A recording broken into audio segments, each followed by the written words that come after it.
Good morning student, class 9 maths. हम कर रहे हैं चैप्टर नंबर 10 सर्कल।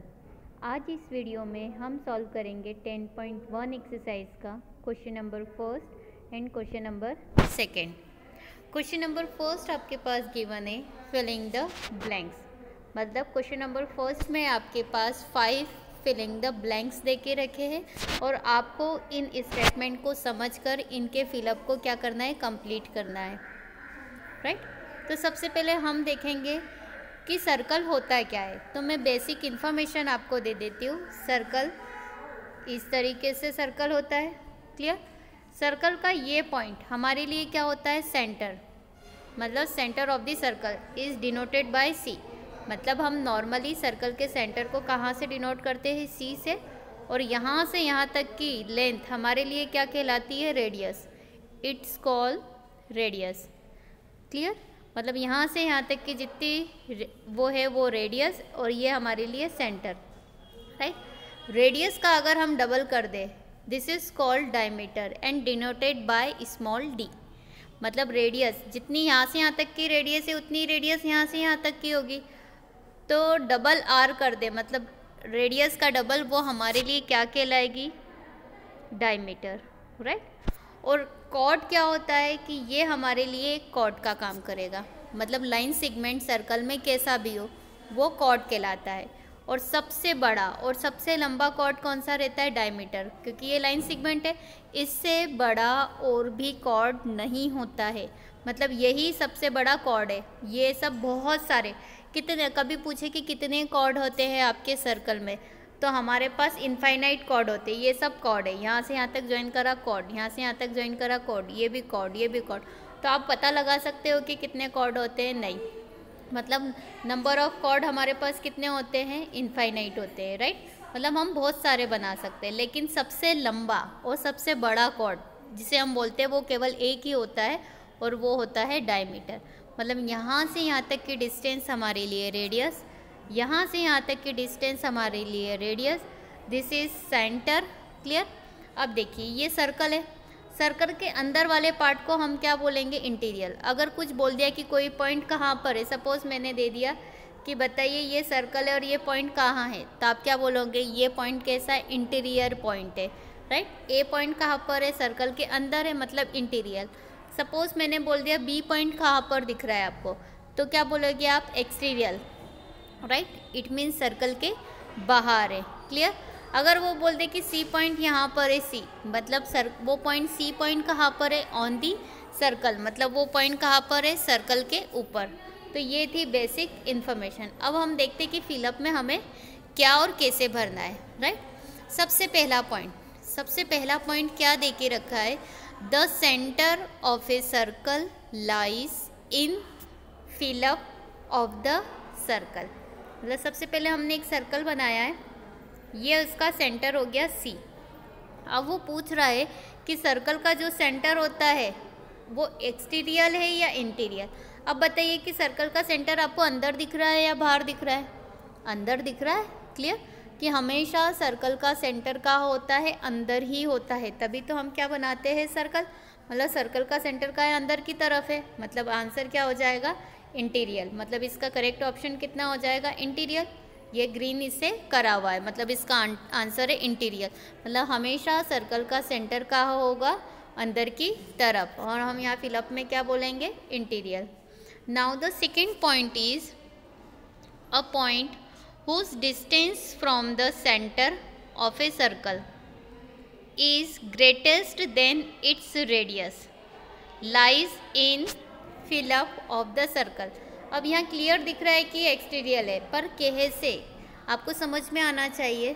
सपोज ये हमने एक सर्कल बनाया है, एक पॉइंट हमने सपोज ये ले लिया। आपको पता है यहाँ से यहाँ तक की डिस्टेंस क्या कहलाती है, हमारे लिए रेडियस।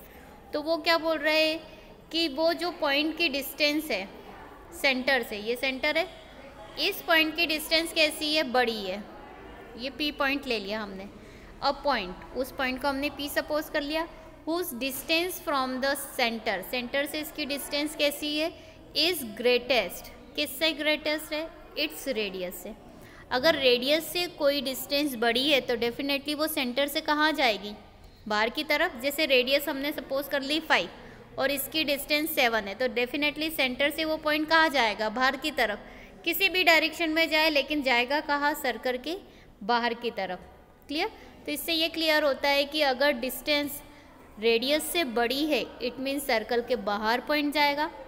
अगर वो बोले कि ये लेंथ या वो डिस्टेंस रेडियस से छोटी है तो वो कहाँ हो जाएगा, इनसाइड हो जाएगा।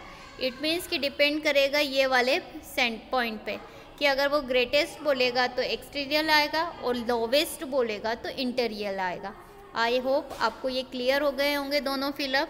नाउ द थर्ड आपको क्या देख के रखा है, the longest chord of a circle is a fill up of the circle.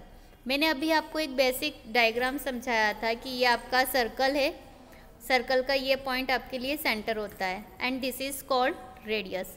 अब रेडियस का डबल होता है आपके लिए डायमीटर। अब सबसे पहले आपको ये पता होना चाहिए कि कॉर्ड क्या होता है। कॉर्ड मतलब सर्कल के अंदर किन्हीं भी दो पॉइंट को लाइन से जोड़ना, this is called line segment, या उसको हम बोलते कॉर्ड।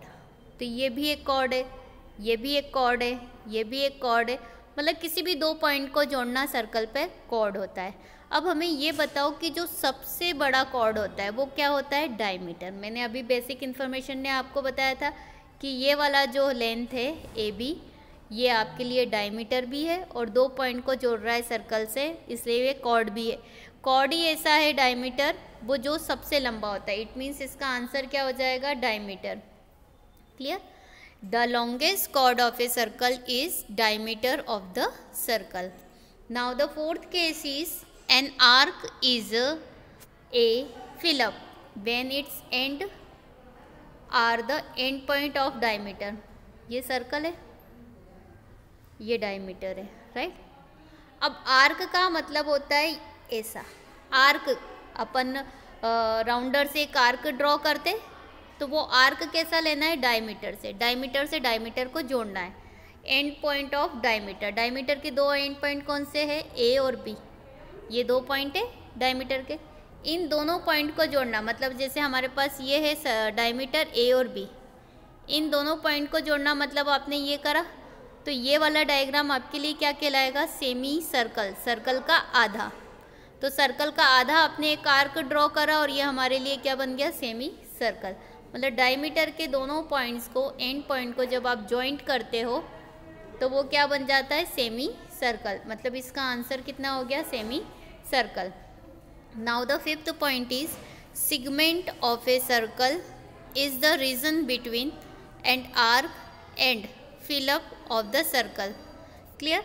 मतलब सबसे पहले तो आपको एक सर्कल बनाना है, ठीक है, लाइन सेगमेंट बिटवीन आर्क। एक आर्क ले लिया आपने और आप क्या ले लेंगे सर्कल का कि वो एक रीजन बन जाए, कॉर्ड। कॉर्ड क्या हो जाएगा, आर्क क्या, ये हो गया आपके लिए, क्या हो गया, कॉर्ड हो गया, और ये आपके लिए आर्क हो गया, राइट। तो अगर कोई सेक्टर आपको बनाना है तो उस सेक्टर के लिए आपके पास दो चीज़ें चाहिए, एक तो आर्क चाहिए और एक लाइन सेगमेंट चाहिए। और वो लाइन सेगमेंट को हम क्या बोलेंगे, आर्क और कॉर्ड। तभी क्या बनेगा हमारे पास, पर्टिकुलर एक रीजन बनेगा। क्लियर। अब ऐसा नहीं कि हमने एक आर्क ले लिया और एक रेडियस ले लिया तो ये पार्ट आप देख रहे हो ओपन है, आपके पास ऐसा क्लोज्ड पार्ट होना चाहिए, राइट। तो ये आपका सर्कल है। सर्कल में अगर आपको एक पर्टिकुलर एरिया या रीजन चाहिए तो उसके लिए आपको एक आर्क की रिक्वायरमेंट है और एक कॉर्ड की रिक्वायरमेंट है। तो region between arc and chord, मतलब सेकेंड ऑप्शन क्या हो जाएगा, कॉर्ड। अब सिक्स्थ पॉइंट हमें देख के रखा है, a chord divides the plane, नहीं, a circle divides the plane on which it lies in. कितने पार्ट्स में वो डिवाइड करता है सर्कल को, प्लेन में। और हमारा प्लेन कैसा रहता है, 3D, मतलब ये तीनों पार्ट में डिवाइड करता है। This is called X, Y and Z. मतलब ये तीनों पार्ट में क्या कर रहा है, डिवाइड। तो इसका आंसर कितना हो जाएगा, 3। Clear. Now the next question, question number second, right true और फॉल्स। मतलब हमें क्या बताना है, अब जो स्टेटमेंट आएंगे क्वेश्चन नंबर सेकेंड में, उस सेकेंड के स्टेटमेंट को हमें यह बताना है कि दिया गया स्टेटमेंट ट्रू है या फॉल्स है। मतलब वो दिया गया स्टेटमेंट सही है या गलत है। But give reason for your solution. अगर आप वो बोल रहे हो कि वो दिया गया स्टेटमेंट ट्रू है तो क्यों ट्रू है उसका पर्टिकुलर आपको एक रीज़न बताना है, या फिर दिया गया स्टेटमेंट वो रॉन्ग है तो क्यों रॉन्ग है वो भी आपको पर्टिकुलर स्टेटमेंट देख के बताना है कि ये क्यों गलत है। मतलब अगर आप ट्रू बोलो या फॉल्स, दोनों ही कंडीशन में आपको रीज़न देकर ही उसको क्लियर करना है। नाउ द फर्स्ट दे के रखा है आपको, line segment joining the centre to any point of the circle is radius of the circle. उन्होंने क्या बोला है, line segment joining the centre, मतलब ये सर्कल है, ये सेंटर है, मतलब एक लाइन सेगमेंट बनाना है। कहाँ से, सेंटर से। सपोज मैंने ऐसी बना ली तो ये वाली लाइन मेरे लिए क्या हो जाएगी, रेडियस। ये वाली लाइन रेडियस, मतलब जब भी आप सेंटर से एक लाइन सेगमेंट बनाते हो सर्कल तक तो वो हमेशा आपको क्या कहलाती है, रेडियस। और ये स्टेटमेंट में वही बोल रहा है कि एक ऐसा लाइन सेगमेंट जॉइनिंग जो centre to any point, centre से किसी एक पॉइंट को क्या कर रहा है, जोड़ रहा है, तो उसको हम क्या बोलते हैं, रेडियस ऑफ दी सर्कल। तो ये स्टेटमेंट ट्रू है या फॉल्स, दिस इज ट्रू। ये तो हमें समझ में आ गया ट्रू। तो क्यों, तो देखिए, any line segment draw from the centre of the circle to any point on it is the radius of the circle and will be equal of the length. तो जितनी रेडियस है वो लेंथ की क्या हो जाएगी, इक्वल। और ये सही हो जाएगा कि ये इसको क्या बोलते हैं, रेडियस। मतलब हमारा जो फर्स्ट वाला ऑप्शन है, फर्स्ट वाला जो स्टेटमेंट है उसका करेक्ट ऑप्शन हो जाएगा ट्रू। नाउ द सेकेंड दे के रखा है, a circle has only finite number of equal cord. Finite मतलब हम जिसे गिन सके। सबसे पहले आपको पता होना चाहिए कि फाइनाइट और इनफाइनाइट क्या होता है, ठीक। तभी हमें पता चलेगा कि तभी हम बता सकते हैं कि कॉर्ड कितने होते हैं फाइनली। फाइनाइट इट मीन्स कि जिसकी संख्या को आप काउंट कर सकते हो, गिन सकते हो। मतलब एक रूम में 5 पर्सन बैठे हो तो आप गिन के बता सकते हो कि ये 5 पर्सन है, इट मीन्स कि ये फाइनाइट नंबर है, राइट। इनफाइनाइट मतलब जिसको आप काउंट नहीं कर सकते हो, लाखों करोड़ों की संख्या हो, जिसको आप काउंट नहीं कर सकते हो, अनकाउंटेबल हो, उसको बोलते हैं इनफाइनाइट नंबर। तो अब वो बोल रहा है कि ऐसा सर्कल, मतलब जो भी एक सर्कल है उसमें क्या finite number of equal chords होते हैं। तो मतलब कॉर्ड्स की संख्या कितनी होती है, 1 2 3 और बन जाएंगे 4 5 6। मतलब आप जितने बनाओगे उतने कॉर्ड बन जाएंगे। आप क्या काउंट कर सकते हो, ये सब कॉर्ड है, जितने लाइन सेगमेंट है ये सब हमारे लिए कॉर्ड है, बस सब छोटे बड़े, लेकिन है तो कॉर्ड। तो आप काउंट कर सकते हो क्या, नहीं, क्योंकि वो अनकाउंटेबल है, अनगिनत है, जिसको आप काउंट नहीं कर सकते हो। तो मतलब ये बोल रहा है स्टेटमेंट में कि सर्कल में जितने भी कॉर्ड होते हैं वो फाइनाइट होते हैं, जबकि ये गलत है। कितने होते हैं, इनफाइनाइट। इट मीन्स इतने कॉर्ड होते हैं कि जिसको आप काउंट नहीं कर सकते हो, मतलब उसके नंबर ऑफ संख्या कितनी होती है, इनफाइनाइट। तो ये जो स्टेटमेंट में फाइनाइट बोल रहा है वो गलत है, तो हमारा स्टेटमेंट क्या हो जाएगा, फॉल्स।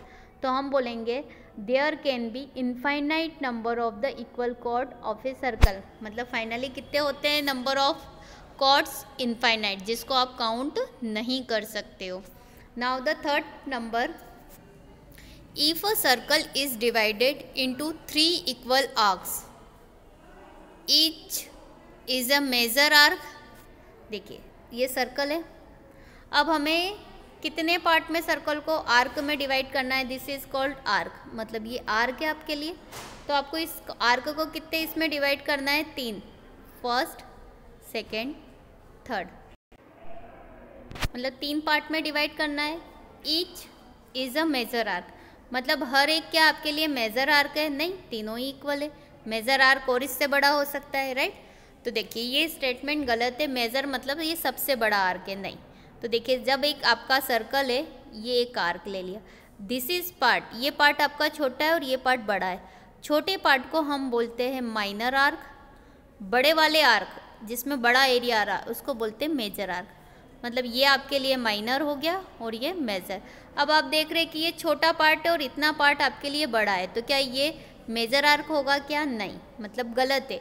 वो क्या बोल रहा है कि अगर हम 3 इक्वल पार्ट करें तो वो आपके लिए क्या मेजर आर्क कहलाएगा क्या, नहीं, दिस इज रॉन्ग। वो कैसा कहलाएगा? अगर यहाँ पे स्टेटमेंट दे देते कि ये माइनर आर्क होगा तो ये कंडीशन क्या हो जाती है? ट्रू। लेकिन यहाँ पे उन्होंने क्या बोला है कि जैसे ही हम 3 इक्वल पार्ट्स में डिवाइड करते हैं ऐसे, राइट, 1 पार्ट, 2 पार्ट और 3 पार्ट। एक पार्ट आपके लिए ये छोटा है लेकिन बचा हुआ पार्ट आपके लिए क्या है? बड़ा। तो ये कैसा पार्ट है? माइनर पार्ट है। और वो क्या बोल रहा है? मेजर। मतलब ये स्टेटमेंट क्या है? गलत। मतलब 4 unequal arcs there can be major and minor arcs, so equal arcs on the circle cannot be said as major arc or a minor arc। मतलब जब हम 3 इक्वल पार्ट करेंगे, मतलब सर्कल के अगर 2 पार्ट बोल दे तो एक छोटा और बड़ा हो सकता है, लेकिन 3 इक्वल पार्ट कर दे तो इसमें से आप उसको ना छोटा बता सकते हो ना बड़ा बता सकते हो। क्लियर? वैसे ही अगर सर्कल के 2 इक्वल पार्ट कर दे तो बताओ ये बड़ा होगा या ये बड़ा? दोनों ही इक्वल होंगे, ना कोई मेजर होगा ना कोई माइनर। तो वैसे ही अगर इसके 3 इक्वल पार्ट करें तो 3 इक्वल पार्ट में इसको हम ना बता सकते हैं कि ये कौन सा मेजर होगा और कौन सा माइनर। मतलब ये अगर मेजर बोल रहा है तो this is statement is wrong. Clear? Now the fourth क्या दे के रखा है? A chord of a circle which is twice as long as its radius is a diameter of the circle. सबसे पहले हमने एक सर्कल बनाया, ये सेंटर से यहाँ तक की डिस्टेंस हमारे लिए रेडियस होती है। रेडियस को अगर मैं डबल कर दूँ तो ये क्या बन गया? डायमीटर। और यही हमारे लिए सबसे बड़ा क्या होता है? सबसे लंबा कॉर्ड, लॉन्गेस्ट कॉर्ड होता है, क्या कहलाता है? डायमीटर। तो वो यही बोल रहा है कि सर्कल का जो कॉर्ड है, मतलब ये कैसा है? डबल है रेडियस से, तो रेडियस से डबल है, उसको हम क्या बोलेंगे? डायमीटर। This is correct. मतलब हमारा इसका आंसर क्या हो जाएगा? ट्रू। तो वो क्या बोल रहा है? ऐसा सर्कल जिसका कॉर्ड कैसा है? रेडियस से डबल। तो रेडियस से डबल हो गया तो वो क्या कहलाएगा? Diameter, right. और वो डायमीटर बोल रहा है। तो ये फोर्थ वाला पार्ट हमारा क्या हो गया? ट्रू। मतलब any chord whose length is twice as long as the radius of the circle always passes through the center of the circles and thus it is known as the diameter of the circle। मतलब ये जो cord है हमारे लिए वो क्या कहलाएगा? Diameter. Now the next is sector is the region between the chord and its corresponding arc. मतलब एक सर्कल है, एक कॉर्ड है, राइट। एक कॉर्ड ले लिया और एक आर्क ले लिया तो ये पर्टिकुलर एक सेक्टर कहलाता है क्या? नहीं। This is wrong. मतलब ये क्या हो जाएगा? फॉल्स। क्यों? क्योंकि कम से कम इसमें कितनी रेडियस चाहिए? 2। ये वाला पार्ट सेक्टर कहलाता है, कोई सा भी पार्ट सेक्टर नहीं कहलाता है। जो रेडियस से होकर जाता है वो पार्ट आपका क्या कहलाता है? सेक्टर। और यहाँ पे सेक्टर के लिए कौन से 2 पार्ट लिए? एक कॉर्ड ले लिया और एक आर्क ले लिया, जबकि ये कंडीशन क्या हो गई? फॉल्स। आंसर करेक्ट क्या होगा? A sector is a region of a circle between the arc and the 2 radius of the circle. मतलब एक आर्क लेना है जो double radius it means diameter के साथ कनेक्ट करो तब वो जाके क्या कहलाता है? Sector, right. मतलब ये स्टेटमेंट आपका क्या है? फॉल्स है। Now the sixth one is a circle is a plane figure. मतलब आप प्लेन फिगर, मतलब ये आपके पास जो दिया है वो फिगर कैसा है? प्लेन फिगर है, राइट। अब इस प्लेन फिगर पे क्या आप सर्कल को ड्रॉ कर सकते हो? हाँ, देखिए हमने इसको ड्रॉ कर लिया। इट मीन्स ये क्या हो गया? हमारे लिए करेक्ट हो गया है। मतलब सर्कल को आप 2D पे, मतलब 2D का डायग्राम आप इजी वे में देख सकते हो, 3D का डायग्राम आप इमेजिन कर सकते हो। मतलब अगर आपके घर में एक टेबल है तो वो टेबल आपकी 3D में बनी हुई है। बोर्ड पे जो हम लिखते हैं वो 2D में होता है। मतलब जब हम बोर्ड पे सर्कल को ड्रॉ करते हैं दिस इज़ कॉल्ड 2D में हम फिगर को ड्रॉ करते हैं। मतलब a circle is a plane figure, मतलब सर्कल डेफिनेटली प्लेन पे ड्रॉ कर सकते हैं। हाँ, एक प्लेन पेपर पे हम ड्रॉ कर सकते हैं। वो प्लेन पेपर कैसा रहता है? 2D में रहता है। क्लियर? तो हमारा स्टेटमेंट क्या हो जाएगा? सिक्स्थ वाला कि ट्रू, कि अ circle is A 2D figure. ये क्लियर है कि जो सर्कल है हमारे लिए कैसा है? 2D फिगर है। And it can be draw on a plane, मतलब हम उसको इजी वे में आसानी से प्लेन पे क्या कर सकते? ड्रॉ कर सकते। मैं एक और बार सर्कल के बारे में आपको बता देती हूँ कि ये आपका सर्कल है, ये आपका सेंटर कहलाता है। यहाँ से यहाँ तक की डिस्टेंस आपकी रेडियस कहलाती है। रेडियस का डबल आपका डायमीटर होता है। ये आपका कॉर्ड होता है। सर्कल में नंबर ऑफ इनफाइनाइट कॉर्ड्स होते हैं जिसको आप काउंट नहीं कर सकते हो। ये वाला पार्ट आपका आर्क कहलाता है, और जो रेडियस से होकर जाता है या डायमीटर से होकर जाता है वो सेक्टर कहलाता है। ये पर्टिकुलर रीजन कहलाता है। अगर आपका ये सर्कल है और ये आपका कॉर्ड है तो ये पार्ट आपके लिए माइनर है, ये आपके लिए मेजर पार्ट है। लेकिन अगर सर्कल को दो इक्वल पार्ट में डिवाइड कर दिया तो आप ना तो माइनर पार्ट बता सकते हो ना मेजर पार्ट, मतलब दोनों में से कौन सा बड़ा और कौन सा छोटा नहीं बता सकते हो अगर दोनों सर्कल को दो इक्वल पार्ट में अगर आप डिवाइड करते हो तो ये बेसिक इन्फॉर्मेशन थी सर्कल की। इससे रिलेटेड और भी फिलअप और भी ट्रू फॉल्स आपको एग्ज़ाम में पूछे जा सकते हैं। Thank you.